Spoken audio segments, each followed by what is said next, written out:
Good morning. This is Judy Blair, founder of Keepsake Picks. Today we are going to talk with Tiffany Richard, who is a realtor in the Washington, D.C., Maryland, and Virginia area. So good morning, Tiffany. How are you today? Good morning, Judy. I'm well. How are you today? I'm good, thanks. It's so nice to be talking with you again. Yes, I always enjoy our conversations. So today we're going to talk about Tiffany and get to know her a little bit better. Let me just ask you, Tiffany, what made you decide to become a realtor? I decided to become a realtor because I really enjoy helping people, and real estate has always been fascinating for me. So, what better way to help people than to actually help them navigate either the home buying or selling process as a realtor? So, it just kind of ties into who I am as a person. I always wanted to lend a helping hand and also my fascination and love for real estate. So, that's why I became a realtor. So do you have a particular niche?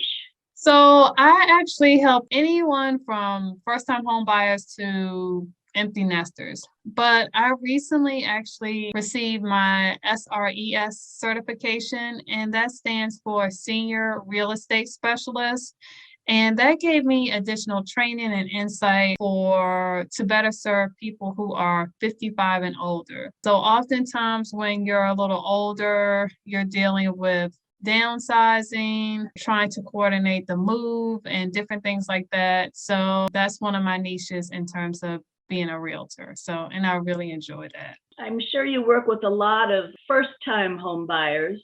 Are there myths that you have heard about them? In terms of first-time home buying, I think a lot of people are really afraid of the financial piece. And one of the biggest myths that I hear over and over again is, oh my God, I'm going to need 20% to put down in order for me to buy a house.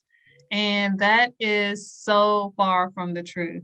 Now they have so many first-time home buyer programs that actually help people with down payments as well as closing costs. And even with different loan programs like FHA, conventional and USDA loans, sometimes you can get in, and even VA loan, you can sometimes get into a home with as little as 3% down. And some programs actually require 0% down payment. So it just depends upon which loan product actually works best for you. So again, you don't need 20% to actually get into your first home. Again, they have tons of first-time home buyer programs that actually provide like grants for both down payment and closing assistance. And they also have different loan products that will actually reduce that amount that you actually have to bring to the table in terms of the down payment. Okay. So you work with both buyers and sellers. What kind of suggestions do you have for sellers who need to be getting ready to put their home on the market? What kinds of things can they do? Okay, so the first thing, you need to declutter your house. You really do, because oftentimes, whether you're young or old, sometimes we just collect things over the years and it just takes up so much space.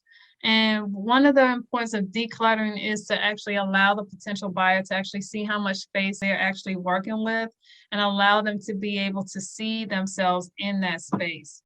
So whether that is just moving out an extra bookcase or extra furniture or clothes that have been sitting in the corner for about 2 months, just little things like that, just to make sure that the area is clean as well as just uncluttered. It really makes a big difference in terms of a potential buyer's perception of the home. Another thing is definitely want to do a deep cleaning because again, you only have one chance to make a first impression, right?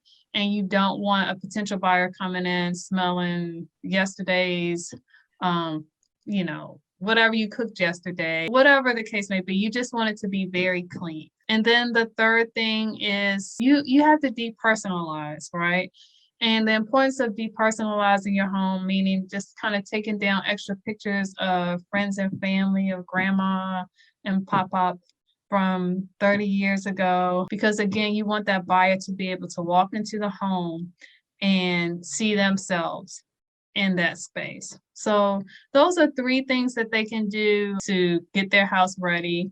And of course, other things like a fresh coat of paint, deep cleaning the carpets, and definitely want to touch up like the exterior, meaning maybe a fresh coat of paint on the door and maybe just making sure that the landscape is clear, don't have a lot of leaves or anything, maybe plant some fresh flowers and things like that, just to make sure that the curb appeal is pleasing before they even walk in. And then if you declutter, deep clean, and depersonalize, the potential buyer can actually kind of have an idea in terms of what space they're working with and possibly see themselves in that home.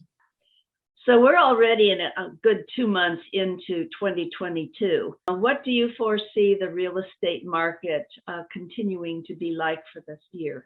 Well, it looks like inventory is still at an all-time low. Typically, inventory may increase in the spring and summer months, but it's still well below where it needs to be. So I think it's still going to be a very competitive market. Interest rates are still going up as well. So they say, the old saying goes, yesterday's prices aren't today's prices. So from a buyer's perspective, if you want to buy, regardless of what you hear being a seller's market, just go ahead and just start looking now.